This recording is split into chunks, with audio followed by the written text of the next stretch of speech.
Welcome back, everyone. I'm Lee Brown, and I'm your 2020 chair of the North Carolina Realtors Legislative Committee.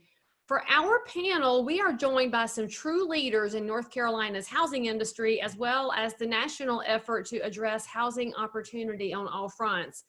Scott Farmer, the Executive Director of the North Carolina Housing Finance Agency, a self-supporting public agency that finances affordable housing opportunities for North Carolinians whose needs are not met by the market. Welcome, Scott. We have Samuel Gunter, the Executive Director of the North Carolina Housing Coalition, which is North Carolina's leading advocacy and resource organization on affordable housing. Welcome, Samuel.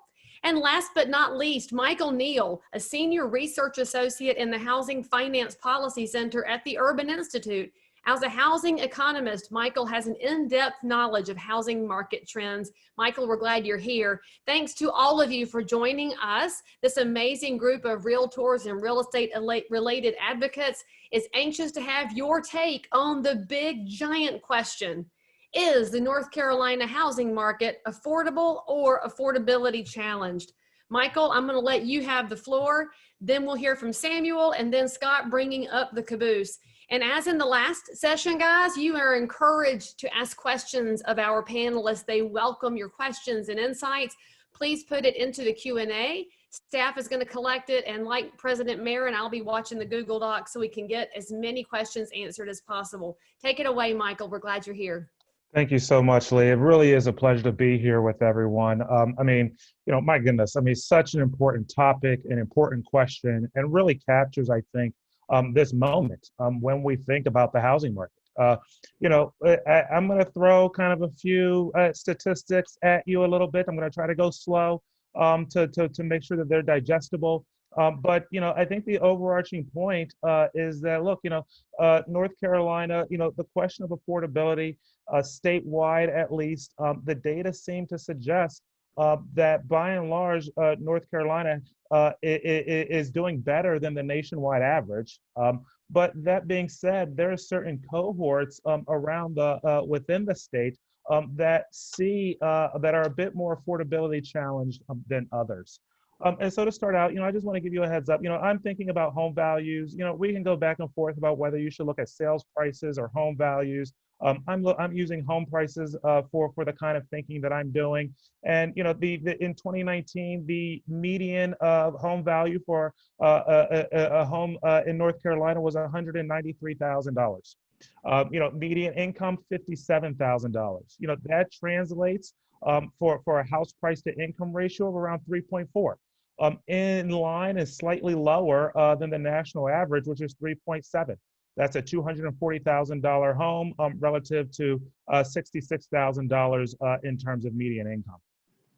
But that being said, we do see some challenges. One key way that this shows up is when we break out income relative to homeowners versus renters. And so in North Carolina, homeowner income about $72,000 in 2019, renter income $38,000. Almost half of the median income for homeowners. Naturally, you keep home values the same, but cut the denominator incomes in half, going from homeowners to renters, and affordability becomes a lot more challenged. What that says is that for renters, the home price is about 5 times the median rental income, a lot greater than the 3.4 that I had originally mentioned, and suggesting that renters may be and are probably facing a little bit more of a challenge with respect to housing affordability. In addition, when you're looking at renters, about 28% of their income goes to rent each month. So near 30, which is really the benchmark for whether a renter is cost-burdened.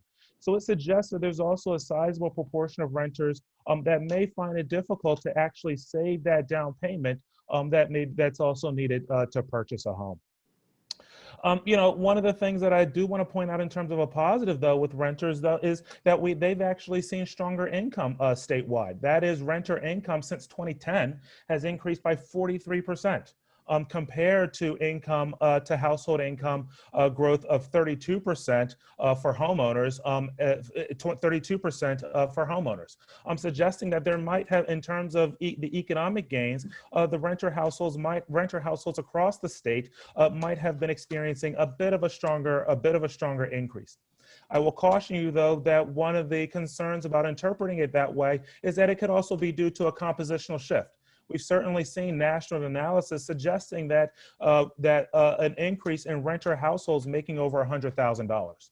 I mean, so what we could be observing is simply that there are more renter incomes making top dollar than there were in the past.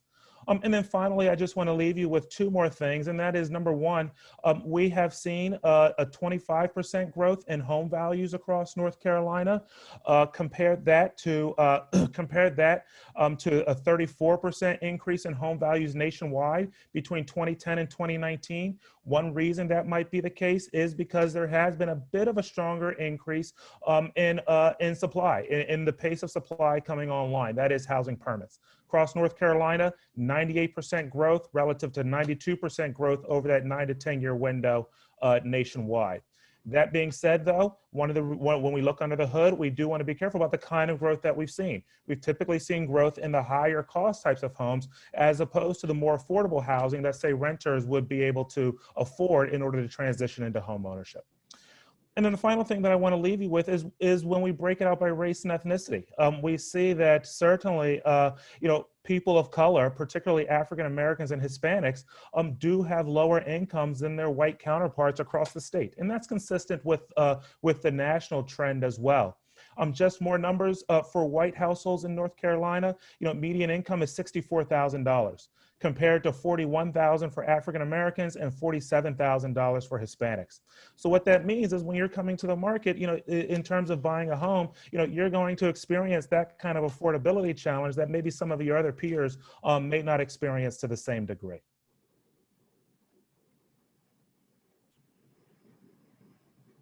Thanks for all that. I would add, so thank you for the invitation, and it's an absolute pleasure to be here. I think we're all still adjusting to doing this through screens and not being able to make eye contact and feed off of one another's energy. But it's a pleasure being here. I'd say that the way that we approach this question about is North Carolina or is it not affordable? Because it's an incredibly personal question. A lot of times when I go around the state talking about affordable housing, we'll spend some time with the folks in the room asking about what images pop in their mind when they hear terms like affordable housing, public housing, workforce housing, and so on. In part because I think we all come with assumptions about what all that means, right? And one of the exercises I'll run through is, just out of curiosity, who in the room rents? Show of hands. Who in the room owns their own home? Show of hands. Does anyone by any chance live in subsidized housing? And depending on the room I'm in, maybe no hands, and maybe a couple, or maybe a lot. And then we'll go back to how many of you own your home, how many of you claim the mortgage interest deduction on your taxes. Congratulations, you live in subsidized housing. So now let's ask that question again. How many of us live in subsidized housing? One of the reasons that I go through that is usually folks have in their minds affordable housing means poor people and bad housing. But what affordable housing is entirely dependent upon what your family's income is, right? Affordable could be $500,000, or affordable could be a $50,000 home, if those even exist anymore, right? It's all dependent upon your income. And so, if we want to compare cost of housing and so on, and you want to compare us to New York City or some other incredibly expensive housing markets in the country, North Carolina looks great. The challenge is we have just shy of 1.2 million families across the state who pay more than 30% of their income in housing, which is what we call cost burdened, and just shy of 500,000 families across the state who pay more than half of their income on housing, which we call severely cost burdened. And that's a challenge, right? And so, I think that while North Carolina as a state performs better than many other states in the country in terms of broad affordability, with what Michael mentioned, there are pockets that are where that is not true, pockets of the state where that's more true, less true.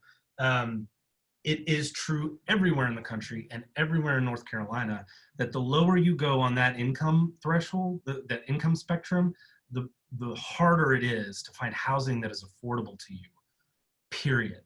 And that's a problem for every community. And that problem bleeds out all over the place. And so while I would say, I would agree with Michael that North Carolina performs a lot better than a number of other states in the country, our challenge remains that too many families in the state have trouble affording their homes. Supply is a big piece of that. I really appreciated the previous presenter talking about supplies, the supply side of that. I think the other piece is the income side, right? Because it's a very simple equation. How much money does your family make? How much does your housing cost? And you can tweak either or both of those numbers to get to affordability. And so incomes are a part of it just as much as housing stock is. All right, I'll jump in there. First of all, I want to thank the Realtors again for inviting me to participate in a panel. Realtors are some of our best partners and longest standing partners across the state in affordable housing, and have been great partners to our agency for our entire history, going back almost 50 years now. So thank you to the Realtors for having us today. I thought this was an interesting question, and it's quite simply to answer the question of, is the market affordable or is it affordability challenged? The answer is yes. To Samuel's points and to Michael's points as well. I think to say housing is affordable to some in North Carolina, but not to most and not to all, certainly. And all of the things Samuel talked about, the challenges of the housing stock, I think what we see and what we hear from our partners across the state, both on the single family as well as on the multifamily side, is there's a shortage of affordable housing. We've got increasing housing prices. We are fortunately living in a state with a growing population, so we are bringing in a lot of folks from outside of our areas who are leaving those higher cost areas. And North Carolina looks really good to compare to the housing costs in many other communities and states across the country. But that puts most of the pressure back on those at our lowest incomes. They are the folks that have the difficulty in creating that wealth, creating that income, being able to save for a down payment, so that they can get into that first home. One of the things we're obviously seeing in our metropolitan areas is, as the cost of housing has increased and the challenges of developing housing have increased, the price automatically goes up. With our first-time homebuyer programs, we have income and sales price limits on some of those, and we have difficulty in some markets finding housing that even meets our maximum housing cost. So those are real challenges that I think we're going to be facing in North Carolina for a good while to come. The other issue we have in many of our rural communities is an aging housing stock. So while you may be able to purchase a home for $100,000, it also may need an additional $50,000 to $100,000 in rehab work. And unless, that's not a great setup for somebody that's already income challenged and moving into their first home. Is the first challenge they've got to figure out is, how do I prepare to replace that roof in 3 years? How do I have savings set aside to cover that HVAC replacement that I'm ultimately going to need in the next 3 to 4 years? Or maybe it needs major upgrades right now. So I think those are real things that are real problems that are facing us going forward. But I do think one of the things that I hope we all take away from this is that we are also at a very unique time where housing and affordable housing and housing affordability are topics that we are all talking about. And the thing that I preach to all of our folks that when we're talking about this, and every chance I get is talking about, we're all talking about it. Now we have to spur that action. And it's finding those action steps that we can take as an industry and as a state to move the needle so that we can make more housing available to those who need it most. All right, well, I'm gonna let you have the question, Scott, since you're talking about the Realtors and what tools they have available through hopefully Housing Finance Agency to help address issues, because solutions are what we have to go for, not just talking about problems. So what tools do we have, excuse me, do you have, I say we because I'm on the board, y'all, full disclosure, at the Housing Finance Agency to address the housing affordability situations with things like aging stock and the situation in all different types of communities? Because one thing I'd love for us to make sure we mention out loud, we often think about affordability crisis as only impacting urban areas, but our rural markets have issues as well, whether it's a supply issue or, again, the aging stock. So tell them what tools they have and where they can find information about how they can dial into it and spread the word to their colleagues. Thank you, Lee. And that's a great lead in. And rather than talking about all of the programs that we have, I'm going to kind of talk about the core functions that we have and point everybody to our website where all of our information is available. We currently are operating 16 programs across the full spectrum. We run everything from home buyer mortgage programs to rental programs to housing for persons with disabilities, to rehab programs, to foreclosure assistance. And within each one of those, we have a host of programs and opportunities, all of which are available through our website. Obviously, with the Realtors, I hope you all know and are well aware of our First Home Advantage mortgage product, which is the first mortgage product, which we also offer a down payment assistance piece with that. That's really the driver behind what makes really sort of sets our product apart from others.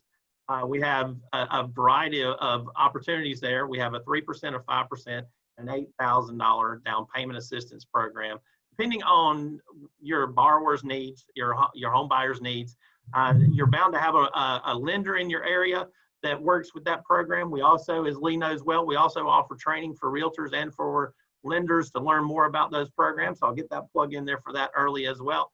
But one of the smaller programs, but one of the bigger impacts that we have also is in our rehab programs. Those are things that are operating in your communities that you may not be aware of, but are certainly valuable tools for local governments and nonprofits across the state to provide small loans that are forgivable loans.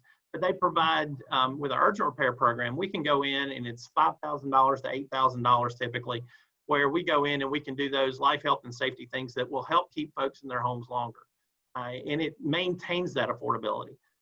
So we can go in, we can replace the roof. We may have to replace the flooring. It could be installing a ramp or widening doorways.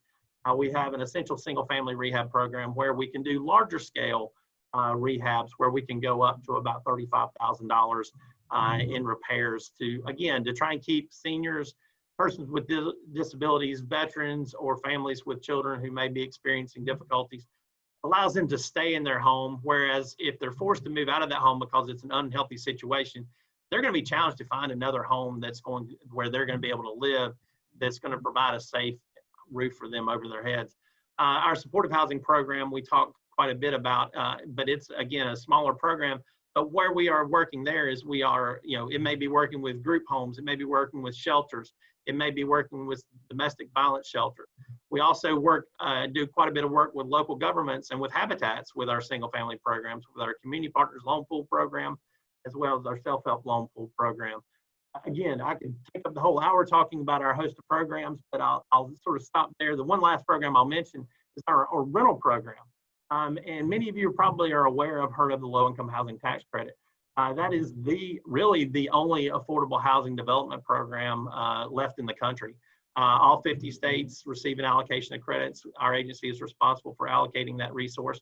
But like all of our resources, we have more applications than we do funding available to fund all of the needs. So with that program, we're able to do on a normal year about 3,000 to 5,000 units. This year, we were able to fund over 6,700 units, rental units across the state. But that's a drop in the bucket for the need that's really there. But the things that the realtors can do is being aware that these programs are there. And when you hear folks talking about that they're looking at what they can do, what they can develop, it may be a tract of land that becomes available in a unique community or unique setting that would be great location for those with affordable housing, whether it's new construction or rental. Is make sure you're aware of those products, make sure you're aware of what's available, and steer folks in that direction. Lee is one of those strong advocates we're fortunate to have on our board, but she also works with the Habitat in her community. Get involved with those areas and find out what else you can do to make affordable housing work. It's a problem everywhere, but we have to talk about it and we have to focus on it to make a difference. And by the way, guys, you can also reach out to your congressional delegation and encourage them to support low-income housing tax credits, because that is where our DC delegation can do good things that impact our communities. And before I flip to the next question, Scott, tell them real quickly the impact of low-income housing tax credits, the metric of how it reduces our state's Medicaid burden, because I think it's crazy important for us to know. So thank you, Lee. So the urgent repair program, which is that $5,000 investment, Several years ago, we had a study. It was actually a grad student who we ultimately hired to work for us, who researched that program. And that small, modest investment of $5,000 just to do those modest repairs was able to generate the potential savings of $19 for every dollar invested in Medicaid costs. That's an unreal return on investment. And we talk about that. Samuel and his group talk about that. It's one of those points that we highlight when we're talking to our legislators in Raleigh or to our delegation in Washington to let them know every investment that they make in affordable housing returns that investment in so many ways. It's not just those tangible benefits to the local community, whether it's adding to their tax base, whether it's preserving existing housing and maintaining it. There's real dollars that are saved here, and we just have to get them to understand that bigger picture. Okay, Michael, over to you. So you mentioned before the disparity in some of our different housing groups when we're thinking about parts of the population, whether it's the African-American rate, it's the Hispanic population, these different groups. So talk to us more about how we as realtors can help overcome those barriers. What are the solutions we should be seeking and advocating for?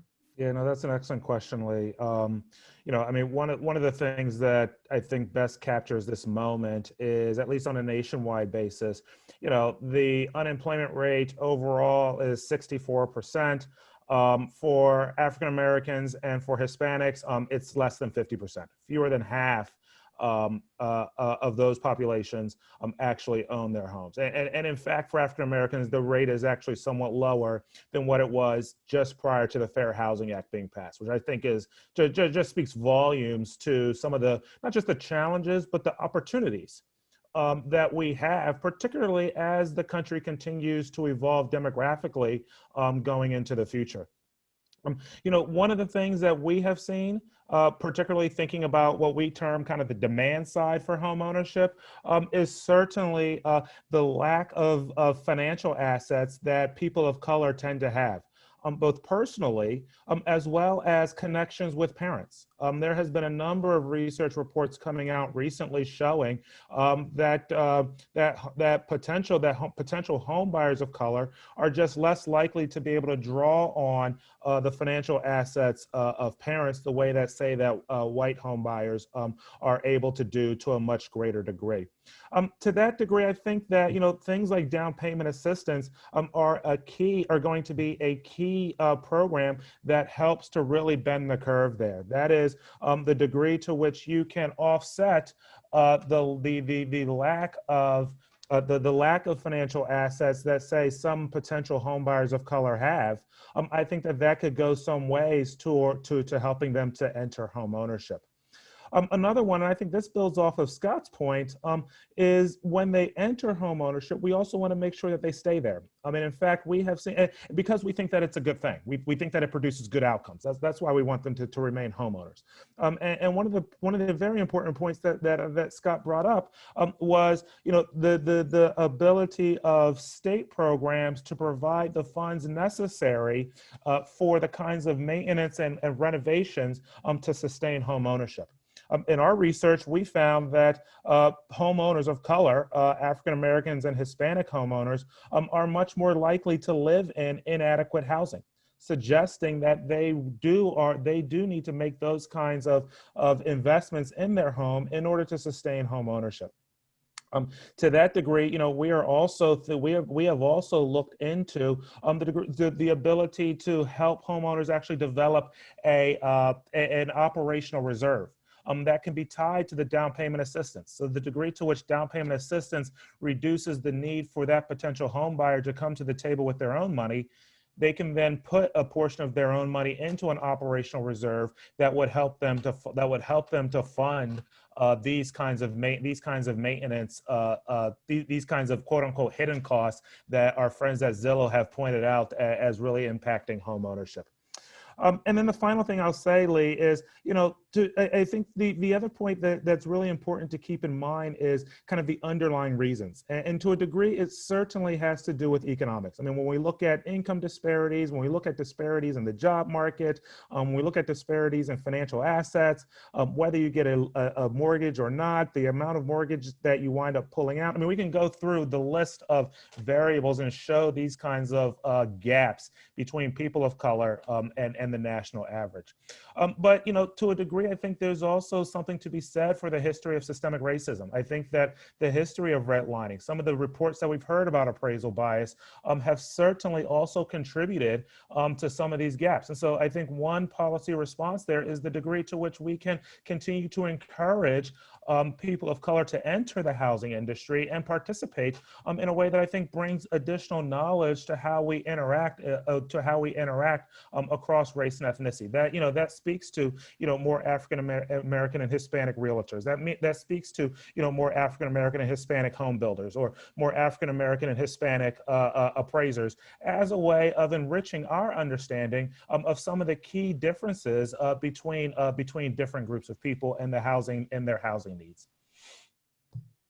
Man, that's a lot of mouthfuls there, Michael, but you're totally right. Because as realtors, until realtor population reflects the communities where we live, it's hard to see growth happen. So I love that encouragement there. Samuel, let's see, question for you.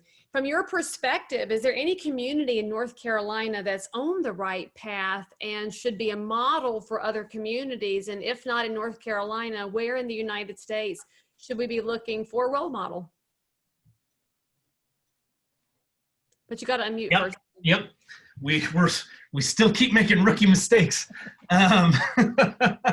No, it's an excellent question, and it's a really hard one to answer, because I think that what we've seen in community, that folks will be really good at one thing and really poor at another thing, right?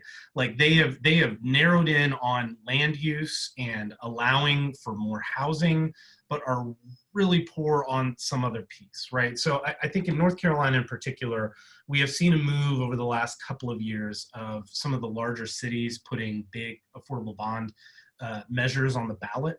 We've seen that in Charlotte, Asheville, Greensboro, Orange County, Durham, and so on, and other communities funding some kind of trust fund through different means. Understanding that local government is going to need to kick in at some level for folks, particularly at the bottom end of the income spectrum, who aren't particularly well served by what's happening out in the market. So from a funding perspective, I think we've seen a number of those communities step up. We've seen some creativity. Obviously, someone mentioned, I think in the last session, a movement around the country to eliminate single family zoning. It's kind of what's hit the headlines. It's not actually what's happening. So Durham just recently passed eliminated single family only zoning within the urban tier. And part of that was also allowing accessory dwelling units by right. So with the goal of increasing density, because I think particularly for growing communities, if you're not adding density, you're really not, you're playing around the edges, right? Although I will say that just adding density is not enough. I appreciate the perspective of the previous presenter who talked about eliminating barriers, and that's absolutely true. I think one of the other things to remember is that, back to kind of what Michael was narrating, that these barriers existed for a reason, and that reason was racial segregation, right? And I think it's necessary to be very clear about that, in particular because of what happens to our minds when we look out into the world and we see certain things to be true. We assume that they're true because they have to be true, right? And not because we got this way out of intention. We made specific choices that built our neighborhoods and built our cities the way that they're built. They could have been built other ways. And then we forget that the reason why they were built that way. And so now we attribute the results of that intention to some kind of personal failing, some kind of something or other along those lines. And so I think it's important to remember, especially when you're talking about eliminating barriers to building more housing, that you're acknowledging that the reason those barriers were put in place to begin with, because unless you do that and design your barrier destruction in a way that accounts for all the folks that, to Michael's point, weren't able to draw on a family wealth, right? We started subsidizing and encouraging home ownership after World War II, right? And that created this boom in, our home ownership rate nationally after World War II was right at 43%. Fast forward to today, the national rate is somewhere in the mid 60s, but the African American homeownership rate is what it was at in the nation right after World War II, before we started investing, and who was locked out of that, and the ability to build wealth over time and be able to pass that wealth along. And I think the other unspoken side of that is, one of the consequences is not just that you don't have wealth to draw on, but for the last 2 generations, a lot of the income that you're generating is actually going to subsidize your parents, right? Especially post-retirement. And so that wealth flow, it becomes a major challenge. So I would say that there's some cities in North Carolina that are getting really creative, like Durham. For those of you in Raleigh, the conversation around ADUs has been a little crazy over the last couple of years, right? But that sort of, the cities that are trying to do growth is a big deal. Asheville's tried to get creative in a number of ways. I think there are a number of examples that are out there. The other piece that I would add is the pushback that always comes when you are trying to do anything related to housing, whether it's zoning. It always comes up in zoning, right? And primarily because folks are wanting to protect. I mean, there's a lot of reasons, and you can hear some pretty awful things at some of these hearings. But it's around this narrative of protecting property values, right?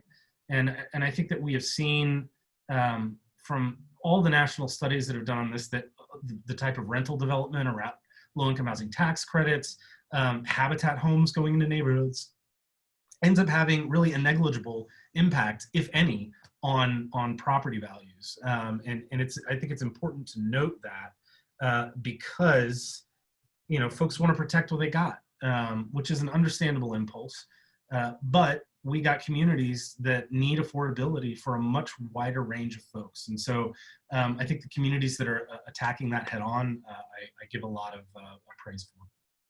So I'll just give you one more as the legislative and policy wonk kind of a guy.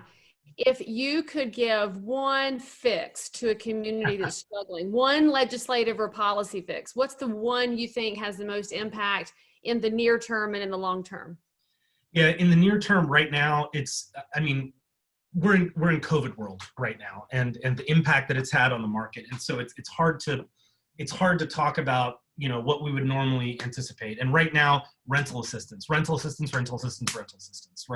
We got, and not only for the folks who are paying the rent, but a number of the folks on this call who are the landlords of the folks who aren't able to pay the rent, and you're having a hard time making your mortgage payment. Like that's it, right? So we have, from the CARES Act, we've got money that should be deployed. We're still waiting on the details, right? But it's been announced what's been dedicated. The governor made the announcement a couple of weeks ago, about $175 million.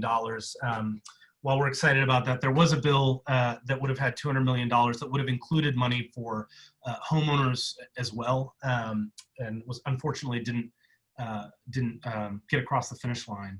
But that's the big thing right now, because we've got some really worrying numbers, I think, heading our way. The CDC eviction moratorium, and I'm sure some of the folks on this call have encountered this. It's been a patchwork. Some judges are recognizing it, some aren't. It's all across the country. It's a scattershot, whether or not it's actually being acknowledged, and there are legal challenges already, which everyone anticipated as soon as it dropped. And so rental assistance is the big thing right now. And I would say long-term for the state of North Carolina, we have a state affordable housing trust fund. And it's been, as a statewide fund, right above $7.5 million for the whole state. And Charlotte put 50 million on the ballot just for Charlotte. So it gives you a sense of scale, right? When we're talking about 1.2 million families with a cost burden need, or 500,000 with a severe cost burden need, 7.5 million is not going to cut it. And so finding a way to stably fund that. Yeah. All right. So I am glad. I'm also going to point out to you, Samuel, when you're worried about a rental assistance and we worry about landlords, don't forget property managers, because without rents, they don't get paid either. And so it's definitely a cascading effect. Now, I have a question for you, Michael. So you're our economist of note for the day. How does the level of severe student loan debt amongst our population contribute to this housing epidemic? Yeah, no, that's a really good question. So for me, student loan. Let me start this way. I'm an economist, or at least I claim to be one. It's unclear whether or not I do that successfully or not, but I'm going to claim to be an economist. And so, it's supply and demand. Student loan debt, in my mind, works through that demand channel in terms of the ability to save for a down payment. As well as the ability to ultimately to service your mortgage. I think that in the National Association of Realtors a couple years ago had a very interesting research paper in which they demonstrated that it really leads to a delay in home ownership, particularly for millennials, for younger people. The reason why I think that is important is because that's really for us as housing analysts, the idea that suddenly building is going to come back is really rooted in this view that millennials are going to come into the housing market and start to demand homes consistent with their size. And so, the degree to which student loan debt delays that, to your point, Leigh, I think you made a very interesting analogy. It cascades. It has an impact in terms of housing supply. It has an impact in terms of other industries that are connected to the housing market. But the second point, and I think drawing it more to today in terms of COVID, I think that it remains to be seen kind of the impact of COVID. I mean, forbearance is not just something that, those that have mortgages are able to take advantage of, but it's also something that those with student loans are able to take advantage of as well. And so, the degree to which those loans are not being paid, it might, and you have a job, it might actually lead to your ability to actually increase your savings to a degree. But on the other hand, with respect to COVID, look, a lot of younger people, we have seen the unemployment rate rising, and for younger people, and so student loan debt and all the other debts that they have just compound the challenge that they have in terms of preparing for a more stable living environment. All right, so since you did acknowledge being an economist, I want to ask you one more numbers related question. As we look at the impact of millennials in the marketplace, and you just mentioned the unemployment rate that's going on, do you think we're going to see an impact in the long term because there's a space where millennials are more likely to buy investment properties than they are to buy primary residence? And so they are this unique generation that's renting themselves but purchases real estate for investment. Do you have any commentary for us as professionals on that and how we could lean into that market as one of our possible long-term solutions? Yeah, that anecdote certainly arose, I think, toward the end of the current expansion. And it was really focused on higher priced metro areas, places like New York, places like San Francisco, where a millennial coming is making $100,000. Compare that to, say, other places across the South and the Midwest, and it appears as if or compared to the national average, and it appears like they're making a lot of money, but compare it to other people across the metro area in which they live, or the people that they're working with, and it's a drop in the bucket. At the same time, a lot of those cities also are supply constrained. Places like San Francisco, places like New York at the time, which wound up putting upward pressure on home prices. And so, that for millennials who wanted to get into home ownership, consistent with the technological innovation that's taking place, that is, hey, I can open up my phone and pull up, any MLS that I want to and look at the homes and decide what I like or what I don't like in a way that maybe, a generation ago, that was certainly not possible. And so, all of that combined led to anecdotes that younger people were looking to enter home ownership in markets that could be more affordable. I think that is certainly that appeared to be more anecdotal than necessarily showing up in trends. But it's certainly something, it's certainly something that I think is worth keeping an eye on. But I think, Lee, your question, I think, leads to your question also captures this moment as well, which is, we think about the pandemic, and we think about the economic downturn that we're in, and it's easy and it's right to think about the economic recovery. And certainly that, you think about a downturn, you think about a recovery, and how do we position ourselves for a recovery, down and then back up again. But I think, and particularly with this crisis, it's also important to think about what are the structural changes that might be taking place. That is the degree to which you actually need, the degree to which you actually now need more space so that you can have an office, or the degree to which you now need more space so that your kids actually have, might have a lawn to play on. Where before you might have had a preference for the walkability of a city, now you actually see that amid COVID, you actually need to have your own personal space for your kids or for your own self. All of that suggests that there could be this kind of investment kind of buying as a structural response to the housing market. That is, for whatever reason, I'm going to maintain my place in proximity to my job, but I also want to make sure that I have access to a place in case this ever happens again, that I'm able to, that I'm in a better position than I am today. Well, good. Our next question is going to be for all three of you, but you mentioned proximity to jobs, and we mentioned the down, well, not really down, the weird sideways place we're in versus where we'd like to go up some. But what do each of you see as a possible interruption to our current residential market? And what do you see happening on the commercial front, as there is anticipated to be some shrinkage happening due to companies that have discovered work from home as an option? So that's a two-part question for you. I'll jump in on that one. Our office lease is through the end of the year, and I'm grateful it's only through the end of the year, because I don't know that we need office space anymore. And I know I'm not the only one thinking about that. And so, my wife and I have been talking about, man, maybe we need to build an office space, because this working from home with the kids, and you're sitting next to a pile of unfolded laundry while that's for the birds, man. We need a dedicated space. And so not only that, but how important broadband internet access is going to be, because I think this is an incredible opportunity for more rural communities outside of because you don't have to live there, right? Why drive an hour, commute an hour and then you can choose where you want to live. So I think the possibilities for that, I'm not an economist, right? But we hired, actually, I'm not ready to announce it yet, but we just made an offer for a new employee today. And when we were doing the interviewing, part of the process was, you don't have to be in the Triangle. We'll hire from anywhere in North Carolina right now, which some of the candidates we were talking to were like, that's great, because that's what we're trying to do. We want to move somewhere else. We want to stay here. But, and so I think that that's going to definitely change. I don't know that is going to be immediate, and I'll let the economists talk about what the long-term impacts of that is going to be. But I think that is a big wrench in this whole assumptions that we make about,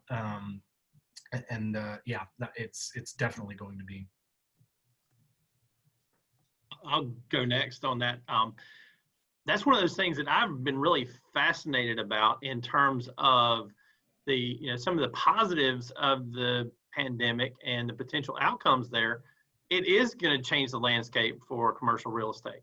And all of these office buildings that are, those that are under construction, or those that, are looking to lease out, are they going to be able to fill those spaces? I was actually talking with the accounting firm that does our audits, and they were talking about some of their big city clients who have walked away from leases because it was more cost effective for them to walk away now than to continue to pay, when they have no plans for their employees to come back to those spaces. So what's going to happen to all of those commercial spaces? And much like after the economic crash, which created an enormous financial burden for many folks, and there was a lot of residential development and other commercial development that was not able to go forward, there may be opportunities for folks to acquire properties, to repurpose properties that otherwise had been utilized or planned for commercial space that now might work as residential space. The other point I want to go back to is around the pandemic and what we've learned from that. It took us 30 minutes to get to talk about the pandemic on this call, but the reality is that we're dealing with it all the time now. And it is a big part of what we're going to be dealing with going forward. We don't stop doing the work that we've been doing, but we have to take on some new roles and responsibilities. Samuel talked about the need for rental assistance. I've been trying to talk it up wherever we can, is that if we've learned nothing else from this pandemic, it's the importance of home. It's where they told us all to go when this hit. It's now become our workspace, our education space, our safe space. And the thing that we need to make sure that we're doing is providing that safe space for as many of our neighbors as we can. And to do that, it is very much a fragile ecosystem as well. If you don't pay your rent, if you don't pay your mortgage, then you're not paying the property manager. They can't, and the owner's not collecting his money so that he can pay his mortgage. He can't pay his utility bills, which affects the local governments. He can't pay the property taxes, which affects the local governments. All of us are intertwined in such a unique way that it's when things are taken away that we begin to see that. The challenge has been so far is convincing folks of this impending need for rental assistance and mortgage assistance, because we don't have eviction filings bubbling up quite at the pace yet, because we've had good tools in place to prevent that from happening. We don't have the mortgage foreclosures that we had after the last crash, because we've had forbearance agreements in place. But at some point in time, all of those things end, and there's going to be a need for those resources in some form or fashion. If you don't inject some funds into that process at any level, 2021 is going to be a much more difficult year economically than even 2020 is. And I'll turn it over to Michael there. I'm going to interrupt real quickly though, Michael. I got to throw one thing at Scott real quick. Oh yeah, certainly.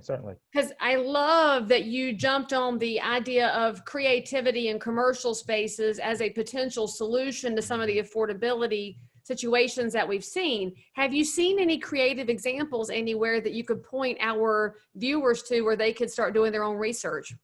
No, but I would go back to some of what we saw again after the last economic crash, where people were buying, it may have been a subdivision that had been platted out, and they were able to purchase that property. And what normally were spaces where we would have been priced out for affordable housing, and you would not have been able to build a tax credit property, or a Habitat chapter may not have been able to get access to land. They were able to acquire that. I think that's going to be, again, one of those challenges for our industry, is to seize those opportunities and see where they are. Whether, we're really adept at converting old schools and old mills into housing. There's no reason we can't convert some office space and some commercial space into residential housing as well. You have to get creative with it, and you have to be able to move when the opportunity strikes to acquire the property. We're not creating new dirt. That's the one known. So we've got to make use with what space that we do have. So it's finding those ways that we can again strike while the iron's hot and take advantage of what's in front of us. But yeah, there was a number of examples after 2007, 2008, where we saw folks. We were doing affordable housing where otherwise we would normally not have done it, because we were really the only development game in town for a couple of years. Michael, I'm so sorry I interrupted you, but I got excited by creativity, so I'm going to turn it over to you now. No, you should have. You totally should have. Commercial. You totally should have. And I mean, to be honest, I was excited too, and I was going to make the same statement. So I think you just use the power of being the host here, which is perfectly fine. And to Scott's point, I agree 100% that yes, there is that opportunity to maybe convert some of the commercial spaces to residential spaces. To Sam's point though, that housing markets are not financial markets. Financial markets, they adjust automatically. The Fed says something, and the stock market or the bond, they won't say the stock market or something, but the bond market will respond pretty immediately. Housing markets, it takes time. And so, so I think it will take a little bit of time, but I think that there is a very real opportunity. I think, in terms of people that we're looking at, how do we convert parking lots? I think that was one kind of area in which we tried to use something like that kind of space in order to find an area to build more affordable housing. But the final thing I'll say, and this really benefits from Scott and Sam going first. So I do want to put that out there. But I am a little bit concerned about the potential for inequality. That is when we think about office space, we're thinking about white collar, we're thinking about white collar workers. We're not thinking about the people that are working, at McDonald's or at some of these other retail establishments who still might have to go in and do their work. And, to the degree that, that those in office space are able to take advantage, both by lowering their commuting costs and then translating that into additional savings, it does run the risk of further exacerbating the income and wealth gap. And so I think making sure that any policies that are aimed at, that are targeting a recovery, are equitably distributed has to be a key part of the discussion. Yeah, I want to piggyback on that real quick in just saying that, after the foreclosure crisis, and this is going to age me because I'm on the upper end of millennial, but I'm still a millennial. I was coming out of college right in the thick of it, right? And so the job opportunities were slim to none, housing, and watching parents go through long-term financial impacts, and it kind of scaring us off home ownership for quite a long time. That a lot of folks found opportunity in the financial crisis because they had money to be able to capitalize, but it wrecked a lot of folks for a long time. And I'll say that, when Secretary Mnuchin announced that at some point in this pandemic, 40% of the people making under $40,000 a year in this country have lost their jobs. Like that's insane. And all of the little stopgap stuff that we've put together to tide people over is gonna come to an end unless we fix the underlying problem, right? And so, we're very worried about what's coming in 2021 if we don't get some kind of agreement on how we're fixing that underlying problem. So, there will be opportunity for folks who have a cap. I think that what we've seen in the pandemic is there's a significant section of the population that hasn't really seen a lot of financial impact in their day-to-day, whereas another large section of the population has seen profound and destabilizing financial impacts. And so wanting to make sure that any kind of response keeps that in mind.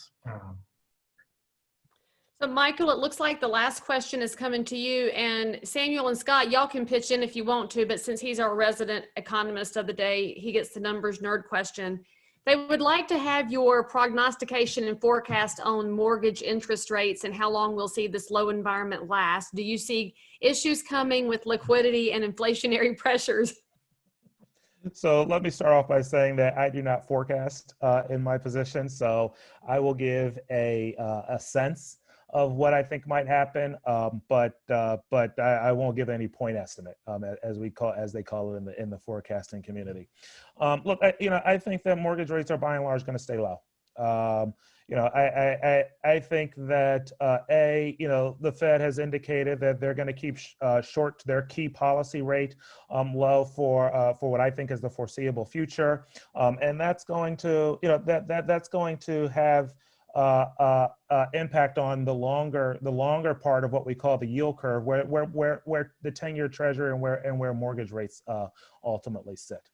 I am not as convinced by the inflation story, in part because I think that what we call the Phillips curve, which relates the unemployment rate to price pressures, is largely, whether you call it broken or you call it flat, the result is still the same. That as the unemployment rate comes down, it's very unlikely that we're going to see these kinds of cost pressures that are going to result in additional inflation and ultimately push up mortgage rates. An outlier are oil prices. We can sometimes see. Oil prices are always that wild card that could ultimately push up inflation. But again, those are typically temporary. Oil prices typically come up and come down, and their impact on inflation expectations tend to be fairly temporary. And the longer term structural things are what matter.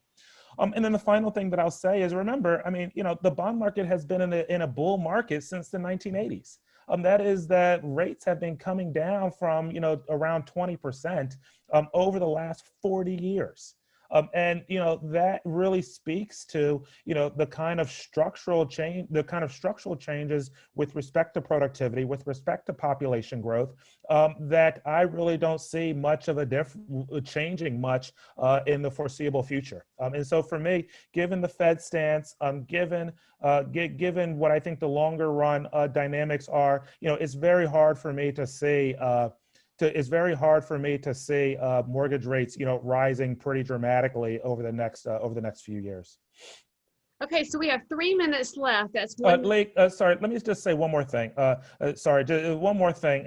One more wild card that I think is a real wild card, though, is the federal government's debt position. It will be interesting to see over the coming period, over the coming years, the degree to which.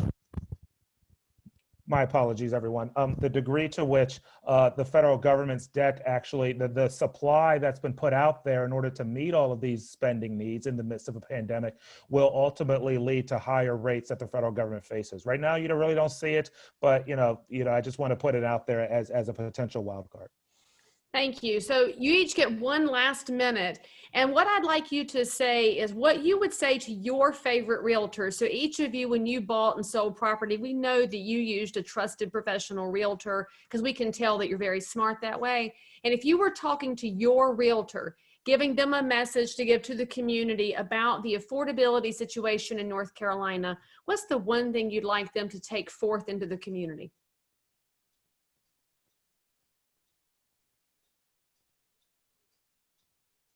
You hold a family's most important and probably their biggest financial decision that they make for their whole lives, right? You're holding a family, an individual or a family at a time when they're making profound long-term decisions that are financial because you know how all the financing works. They may not understand that, because they're making these decisions for the health and welfare of their children and all of these things. Take that as a sacred trust and help them understand and put them in a good situation. And I would also say get to know your local housing counselors. So, Scott, if you don't mind, I'm going to jump in. I'd like to let you just kind of take the last, just the last word and wrap it up, if you don't mind. I think Samuel really captured the sentiment that I would have, which is, number one, when I think about my realtor, there's gratitude there, in terms of getting you over the finish line, and being supportive of what it is that you're trying to accomplish. To Sam's point about being an older millennial and trying to get into home ownership, but also in terms of being an African American, and how do you how you hear these stories, and how do you what information do you need to ensure that you have a positive outcome. And my realtor was certainly a person who I felt like I could trust in order to get me over the finish line, and I haven't been disappointed since we've been in our home. I think specifically with respect to North Carolina, to the state, I think that I think it's understanding both the challenge but also the opportunity, and making sure that that the people that you're working with are fairly balanced in understanding both of those things. And I'll just wrap it up by saying I agree with everything both of these gentlemen said. And I would say to my realtor and to all realtors, thank you. The decisions, the work that you are doing is creating life-changing opportunities for folks. And remember that when you're working with those folks that are looking for their first home, or for their second home, or for their last home, you are in their lives for a short period of time, but you have a lasting impact on their success going forward. And I appreciate all realtors and the work that you do to help get folks into their housing. Guys, you're amazing. Thank you for spending some time with the North Carolina Realtors this afternoon. I know that from the responses I'm seeing in the chat and all the exclamation points and thank yous, you are appreciated for the work that you're doing on behalf of every neighbor that lives in North Carolina, no matter where they are in their housing life cycle. So thank you for your hard work. All right, friends, you have a short break. You have 2 minutes. You're back here at 3 o'clock for another amazing and insightful session. So take a quick break and we'll see you at 3 o'clock straight up.